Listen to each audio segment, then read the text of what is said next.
Matthew, have you stopped to realize that it's 2025, which means that there are some pre-sales professionals who just may have gotten their started. There are many who did get their start in pre-sales in 2020. There was a big boom, a lot of new pre-sales people breaking into tech, 2020, 2021. So what you've got are people who are 4 to 5 years into their pre-sales careers, having only known sort of the post-COVID buying era where most everything is done over Zoom. You're really not ever flying just to do demos and having those pre and post meetings, having your whole week be just around one account. The new world that we live in now, which feels so brand new to a lot of us, is what a lot of people now know. And not just that, but these are the people who now are getting promoted into senior level positions, principal positions, and many who are also starting to move into leadership positions, who this is the context through which they know pre-sales.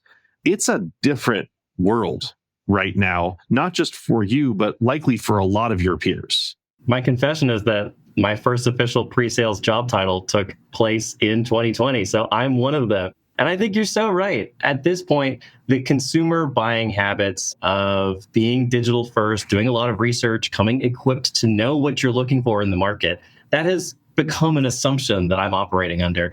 And you're right. It's been much more common, especially 2020, 2021. Everything was online. I hardly ever saw customers during those years for obvious reasons. And now, thankfully, we're kind of shifting back. But you've really hit on something here. I think it's definitely changed because especially as I think about working with you, I don't think about you as this new pre-sales person. You have a lot of good thoughts, a lot of good experience, but you come in what we often feel like is this new era of thinking about, especially with AI, which is a lot of our conversation today.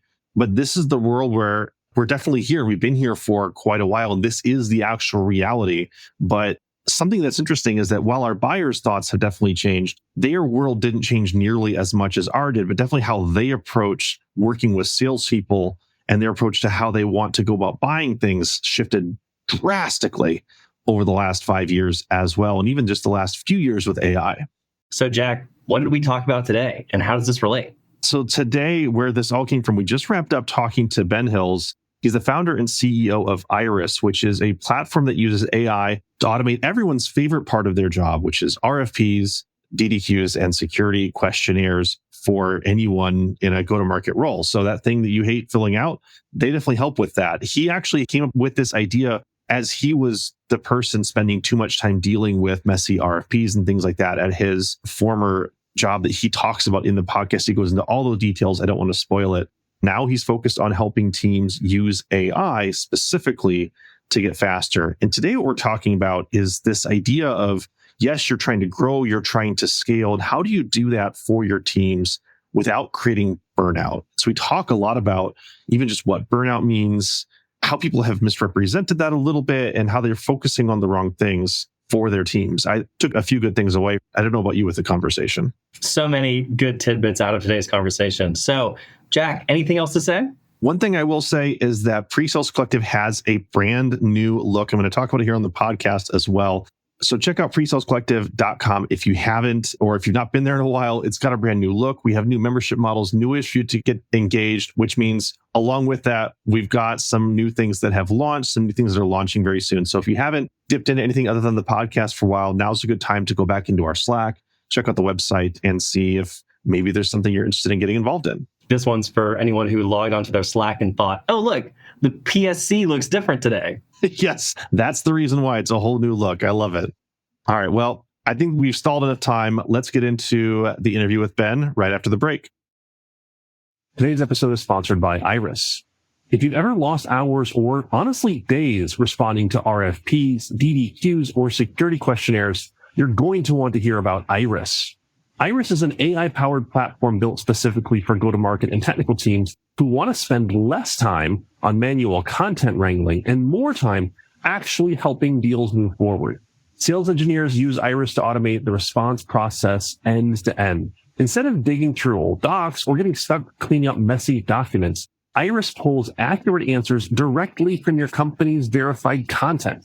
Every response is traceable, editable, and scored for confidence, so you know what's solid and what needs a quick review. You can assign questions, tag legal or compliance, and export polished responses in your client's preferred format. And with the Ask Iris feature, your AEs can self-serve answers to common technical questions. reducing interruptions, letting you stay focused on deals that need you most. Want your team selling more and scrambling less? Head to heyiris.ai and book a demo today. Ben, welcome to the Presales Podcast. Thanks for having me. Excited to be here. Always a pleasure to chat.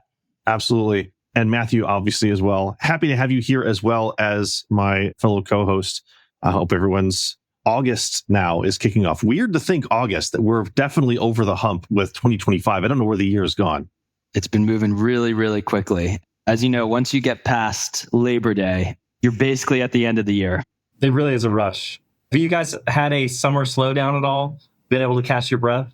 Yes and no. I think almost all of our partners like to do the on the business implementation during the summer. So like their slowdown is the right time to go deep on trying new tools, really rework their processes. And so for us, it's been, we all still have our summer hobbies. More people spend time outside, et cetera. But we've spent a considerable amount of time with our partners over the summer, which has been great. And coming from higher ed before this, where, colleges are open 365 days a year, I was used to working throughout the whole calendar.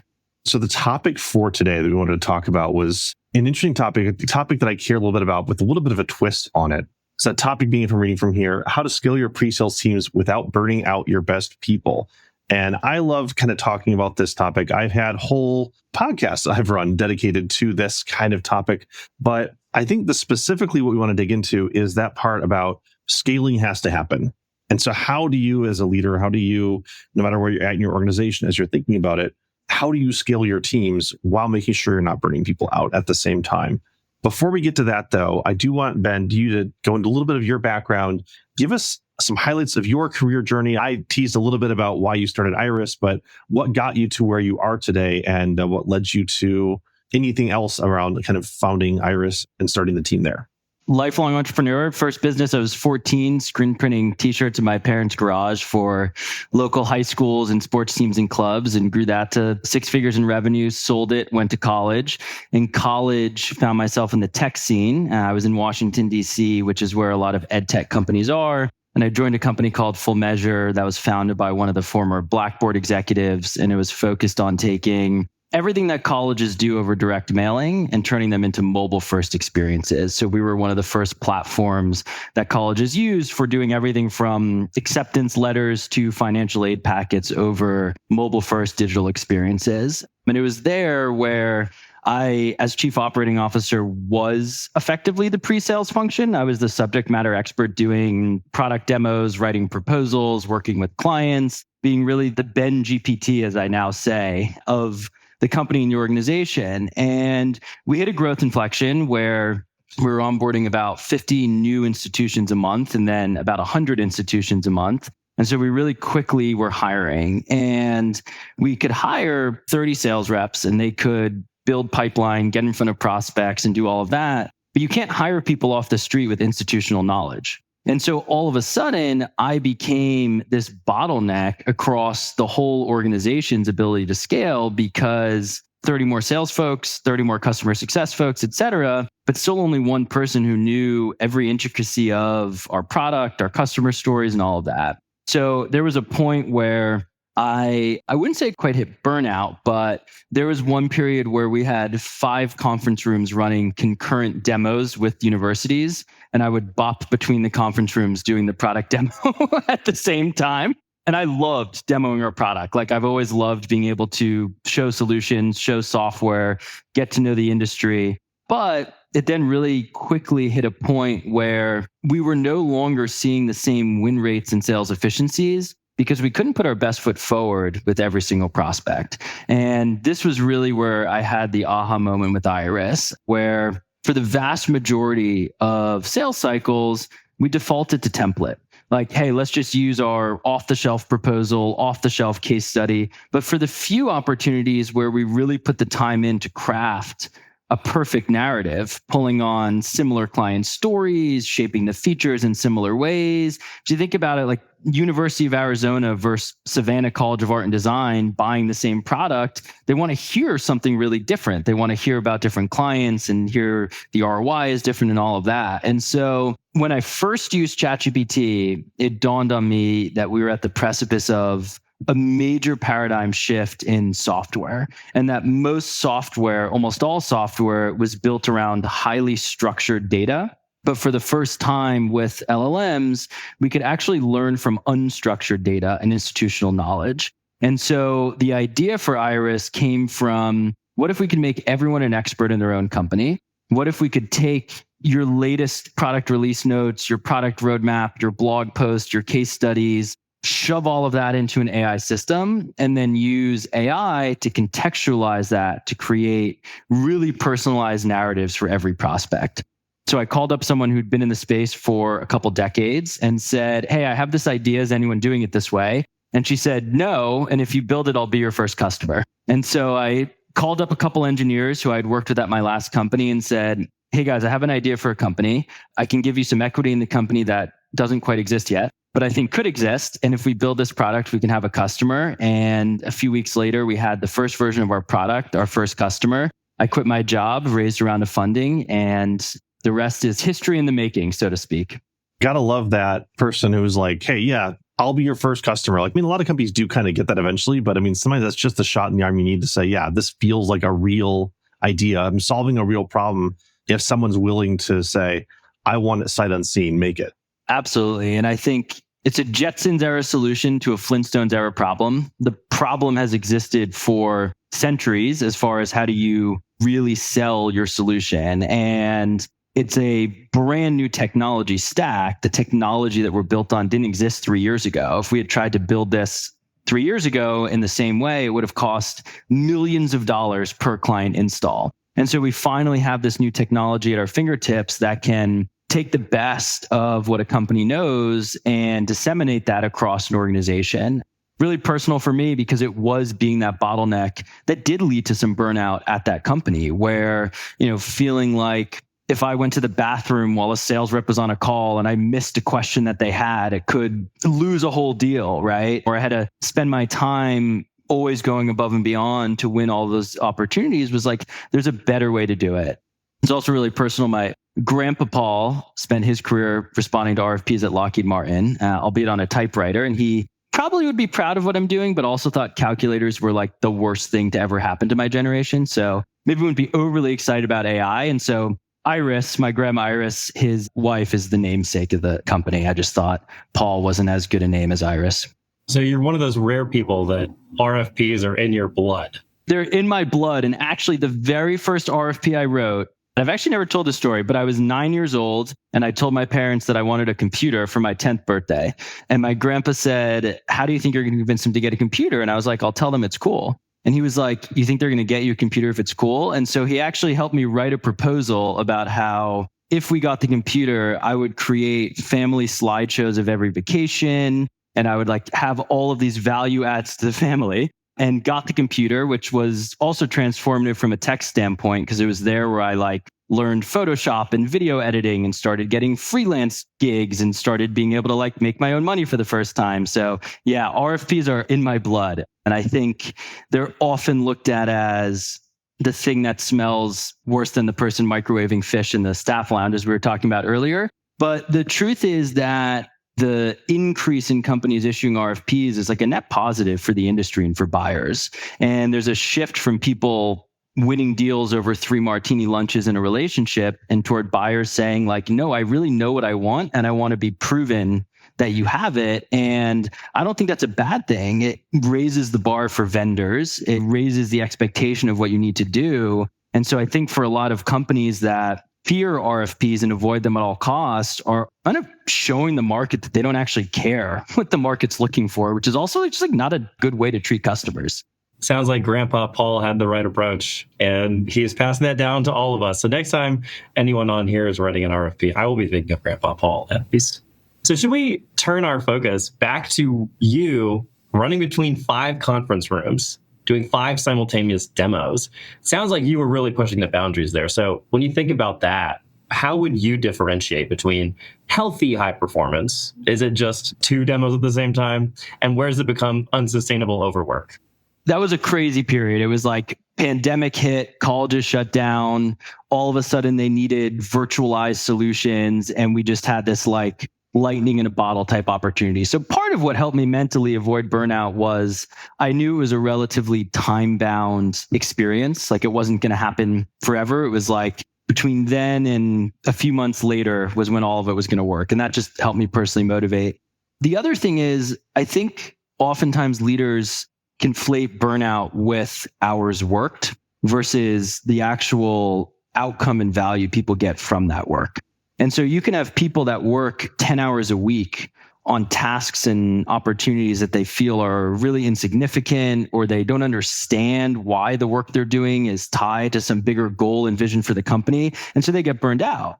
On the other side, you can have people who can work 80, 90, 100 hours a week that are so motivated by the team, by the mission, by the company, by the outcome. They tie their work directly to something larger than themselves, and they feel more energized and motivated than ever. And so for me, I fell into that camp where I genuinely extracted quite a bit of gratification that every demo meant another college being able to celebrate their graduates virtually when they had to cancel their in-person commencements, or another million students learning that they were accepted to college because our solution was implemented. And so I had this intrinsic motivation where the solution that I was pitching and what I was selling was really powerful, and that helped me avoid burnout, where I think a lot of leaders just think like the antidote to burnout is like no meeting Fridays or more vacation days, when in reality, what they're not solving for is, do people understand how what they're doing is tied to the overall direction of the company?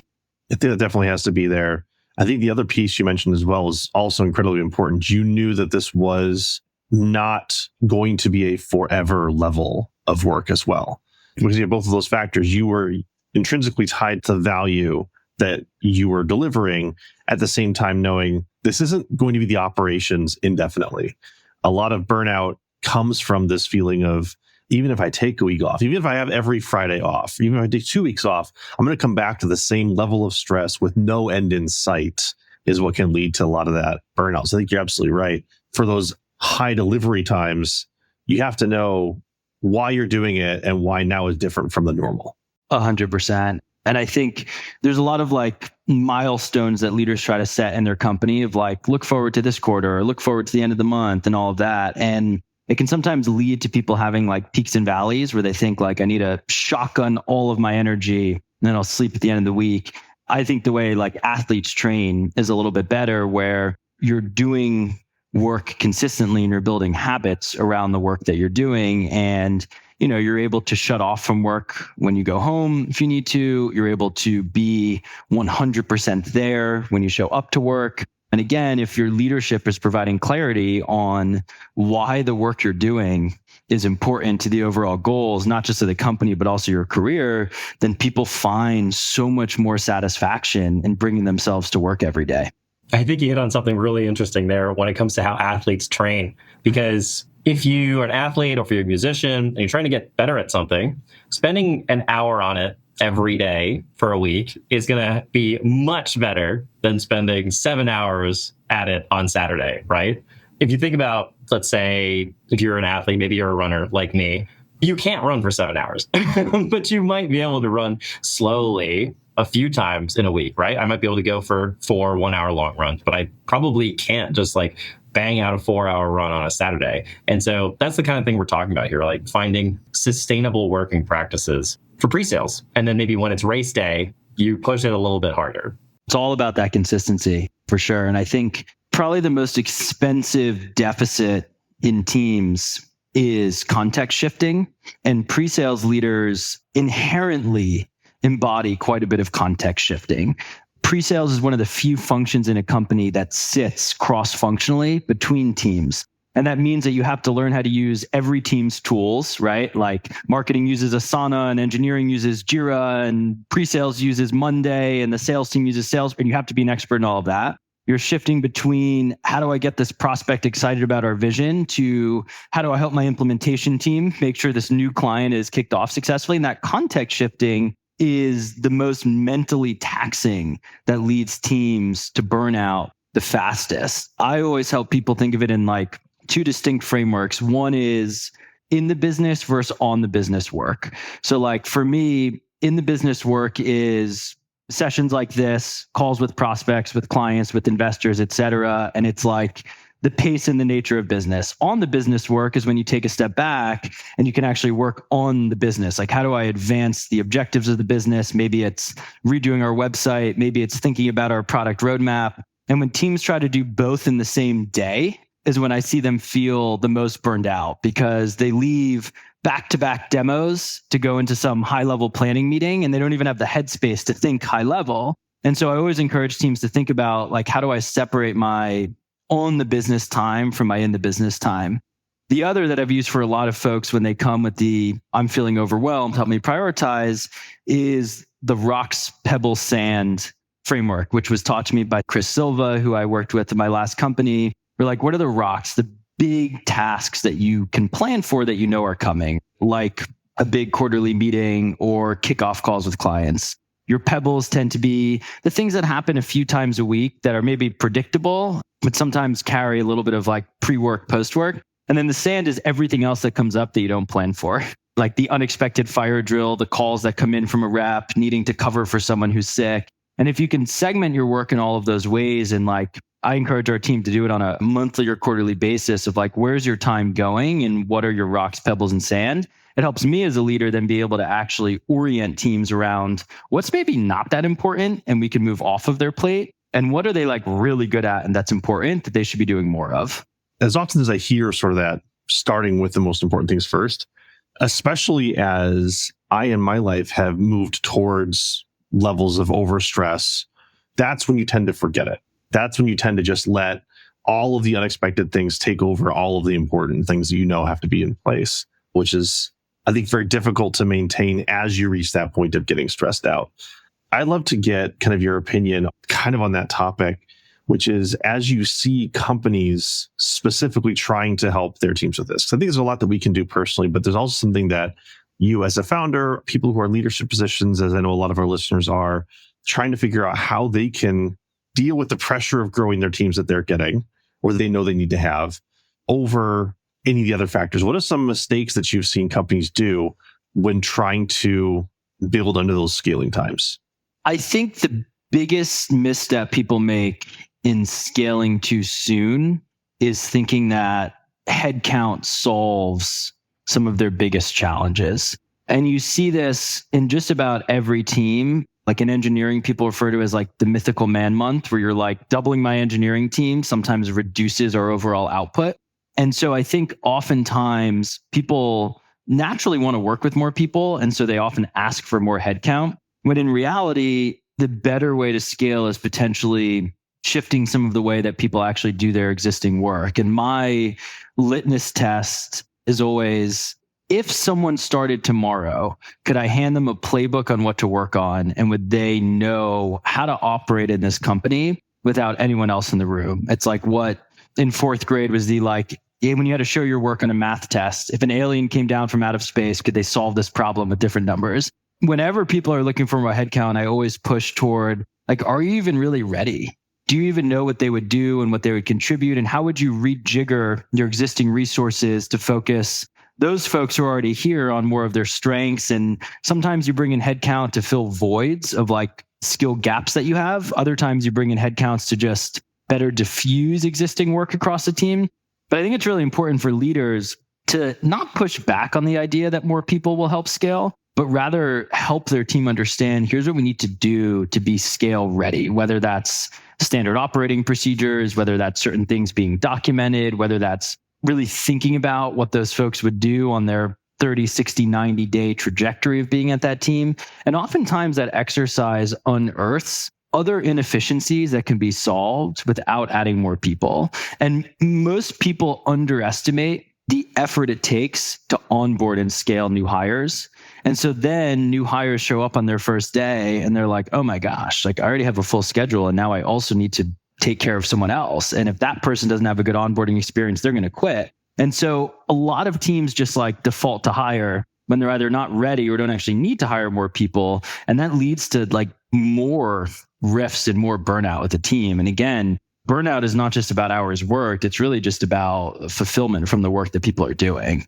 I actually just recently saw someone equate that whole, if the recipe calls for 40 minutes at 360 degrees, so that would be 10 minutes at 900 degrees, right? That's the equivalent of just saying, just add more people. If you just turn the oven up, if you just add more people, that's going to solve this scale problem and it's going to lead to, but in the end, we all just turn out crispy and fried because more people is not actually growing the way you want to. More people is added at the right time. Again, like you said, if someone can join and they know what's going on, it's at the right pace as opposed to adding people to solve a problem. I think you're absolutely right.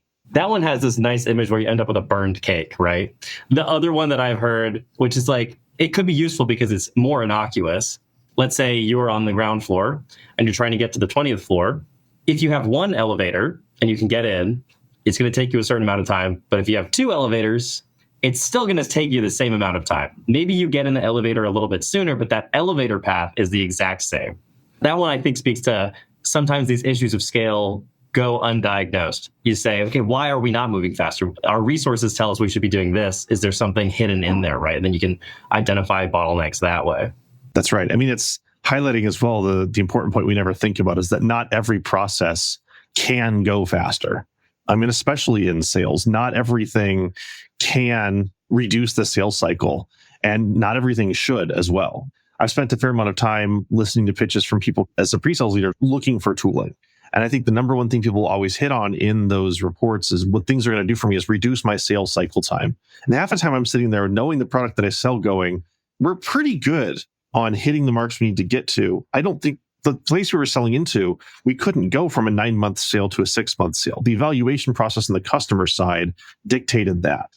And so, like you're saying with that elevator ride, that's not the scale we can address. We can address everything else internally, how hard it is for us to work, how difficult it is, and how hard it is for someone who might be starting to get up and going, like you're saying, Ben, which is a metric I never really thought about, but is really resonating now more than I think about it. Yeah. I went full circle on the tooling at my last company too, where when we were growing really quickly, we bought 15 different tools and like every team had something specialized for every little thing they were doing and they were all connected and integrated and like eventually none of it worked. We ripped it all out and consolidated everyone around HubSpot when HubSpot came out with their like sales hub and support hub and their website and all of that. And I do think that more often than not, tools add layers of obfuscation instead of actually streamlining the challenges. I always encourage teams like to go back to some of the first principles, like to your point of, is it really lack of tool that's the reason why this isn't moving faster? Or is it market dynamics? And like, if this tool were here, would it actually solve for this pain point? Or would it just be another place that people don't log into? And I think particularly now with obviously an abundance of options of AI first tools across every single workflow that people do throughout their day, it's ever important to ask yourselves that. And there's that funny graph that's like, I spent 100 hours building an AI automation to solve a task that takes me 30 minutes manually. And I think it's really important for people to think about like, what are the things that I really do want to save time on? And also, what are the things that aren't scaling because they're really manual that if we could do more of, we think we would increase our win rate? That's why I love the demo automation space as an example where we knew in my last company that every time we put in a few hours to build a custom demo, it increased our win rate, but we couldn't put in that few hours for all 150 demos we had a week. So that was like an obvious one. Like, where do we take things that don't scale that allow us to do more of it? Versus like, the whole like automating tedious work, I think it's a little bit of a fool's errand because there's just tedious work in every job. It's just like the nature of the beast. Like everyone does it from CEO down to every other employee. And I think the better focus for tooling is the things we wish we could do more of. So you mentioned demo automation as one of them. Have there been any other kinds of categories of tool that you found particularly effective as you're scaling pre-sales around Iris? We all use different off-the-shelf LLM for certain things, whether it's like taking transcripts from calls and extracting feature requests so that our product team doesn't have to manually watch recordings, things like that. We're starting to experiment with some of the role-playing demo tools like Udly and HomeRun's new AI model, where you can actually upload examples of good calls, and then it will use AI avatars to role play back and forth with folks. Obviously, Iris, we use it ourselves. I completed a RFP just last night using our own platform, and it was a very good reminder of why we set out to build this, where, again, most people were focused on how do I get through this as quickly as possible, and we want to focus on how do I actually put my best foot forward for every deal. Thinking about trying some of the POC management tools as more of our deals require POCs also, just to centralize all of it. The place where we haven't spent quite as much time is on the top of funnel. I think a lot of the AI energy has been around like AI SDRs, finding the best lead, like find the needle in the haystack. We haven't found as good success with some of those tools as far as like really moving the needle compared to the pre-AI world as some of the midstream tools. Which that's really interesting.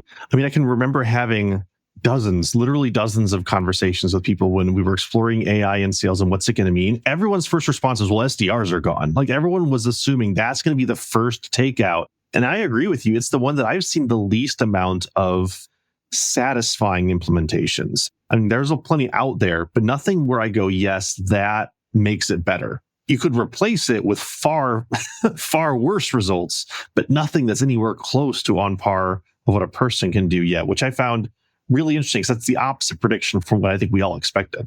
Yeah, people rush to that really quickly. I think some minds were like low-hanging fruit and some of the like AI funding boom that's been going on. But I think there's a growing notion that AI isn't about end to end. It's about like middle to middle and actually helping the middle to middle of a process being higher quality, more efficient, et cetera. And like the SDR process is an end to end process. And so, my growing thesis is like, you're either signing contracts or shipping code at a company. And I'd rather take full stack account executives and free up time on sending follow-up emails, putting together proposals, putting together business cases, and allow them to build pipeline than have some automated AI bot cold call 100,000 people in a week. Your example of listening to a transcript and extracting the product requests, summarizing them really effectively, that seems like a great middle to middle for a pre-sales person. 100%. And it's one of those, again, tasks that I think everyone wishes they could do more of. Like if I had 10 more hours in the week, I would get better feedback to my product team. But now with things like prompt engineering, you could effectively build the right prompts to do that for your team and scale your process and your institutional knowledge up instead of having to listen to every call every time. And then, of course, the question continues to be like, what do you do with that time? Where do you focus on it? What do you spend it on? So here's one where we have a bit of middle to middle, but also quite a bit of personal touch.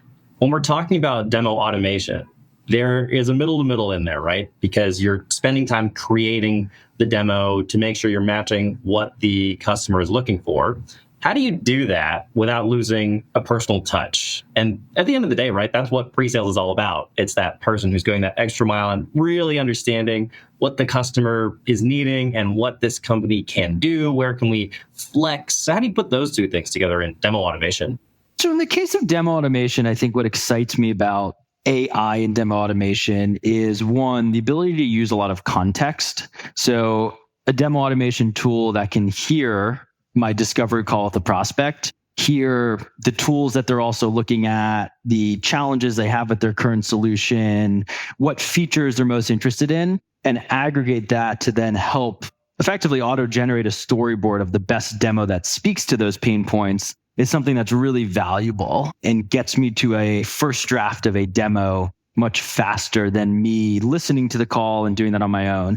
The other is, a lot of people think of AI as just like everything's auto magic, but some of it's just some of the other good tech, like in the demo automation tools, auto-generating the voiceover of the click-through of the demo. So I don't have to do 15 takes because I said a few times, right? Some of that is just tech that, again, just didn't exist at a cost-effective manner a few years ago that now does. And so it just helps get through things faster.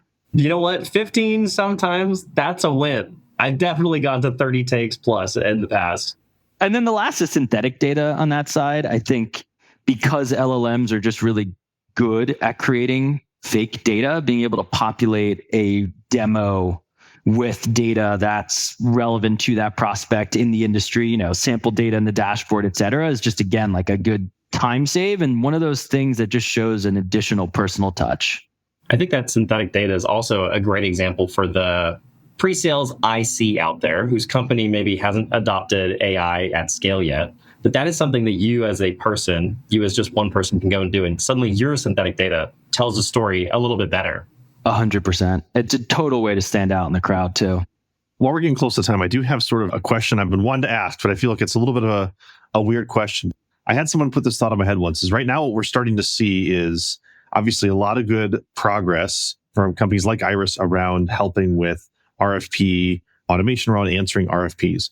We're also seeing some companies starting to come out to help potential customers on generating those RFPs. So will we ever be at that world where a customer will say, I have an RFP I need to issue, and the AI comes back and say, you should pick them. I generated the questionnaires, I sent them out to the AI machines, they came back and made their answers, and here's your number one winner. Like, it's a little bit cheeky, but are we at some point going to be at a solution where how we even think about RFPs might be a completely in the middle of having AI provide those answers back to us without even the questionnaires? I think so. Some of the things that we've been working on with some partners, we have some partners that help on the sourcing of RFP side, is using new technology. There's something called MCP, which is effectively an integration layer for AI systems to talk to each other. And the idea that a company could say, here are all the things that I'm looking for. And then vendors could verify whether or not they can meet those requirements and get back to the requester really quickly, I think is really exciting. I think it's not going to remove the fact that companies want really specific nuances in the tools that they're looking for and the integrations and the workflows. And so, one of the reasons why we're seeing an increase in RFPs is what you said. It's actually easier than ever to issue an RFP because you can just say, like, create 150 questions for a automated dialer in a hospital system, but also because buyers have more choices. And so they don't want to sit through 6 concurrent sales cycles. They don't want to sit through 6 concurrent discovery calls and demos and so on and so forth. So I think the actual medium of the RFP might shift, but the need for alignment between buyers and solutions will never go away. Now, MCP, that's not a Tron reference, I hope. No, it's a burgeoning technology. Again, it just allows AI systems to talk to each other effectively in natural language. And so if you think about like Iris using MCP to talk to Confluence to say like, hey, is this integration on their roadmap? Someone's asking for it, rather than downloading everything from Confluence and looking for it manually, you can just talk to it through MCP and get the response back. Well, as we are at the end of our episode, Ben, I do want to say, first off, thank you so much for being on this episode. It's been a blast talking to you. Time has flown. Before we go, though, one, love to get your final thoughts. Anything you were like, oh, I wanted to say this, we never got around to it. And also, how can people get in touch with you? How can they ask about Iris if they want to learn more? The last thing I would say is everyone who brings AI to their company will be the best position to get promotions and raises and build their next career. And it's a little counterintuitive because a lot of people think if I bring AI, I'll be replacing myself. But you're seeing that actually when people go to their boss and say, look at how I used AI to accomplish more, they're being applauded and they're getting promotions and raises. So I encourage everyone to be an AI embracer, so to speak, and be AI first, not AI curious. AI curious are the people who try a tool that didn't do everything they wanted, so they decide AI is a fad like Bitcoin. AI first are the people who are like, I understand this will change everything and it will take a learning curve and I'll muscle through it. And those are the people who are most successful. As far as getting in touch, reach out to me on LinkedIn. I respond to every message. Shoot me an email, ben@heyiris.ai. Would love to show you the platform. You can run your first RFP for free. I'll be the one to work with you on it and would be excited to get your reactions and feedback. Excellent. Well, thanks for being on the show, and we'll look forward to chatting with you and hopefully seeing you at an event again soon. Yep, we'll see you in New York in September. Thank you for listening to the Presales Podcast by Presales Collective. The Presales Podcast is recorded on our live show, Presales Live, with a live Q&A at the end of each episode. For more information on the Presales Podcast, to listen to past episodes, and to know how to join an upcoming recording, visit presalescollective.com/podcast.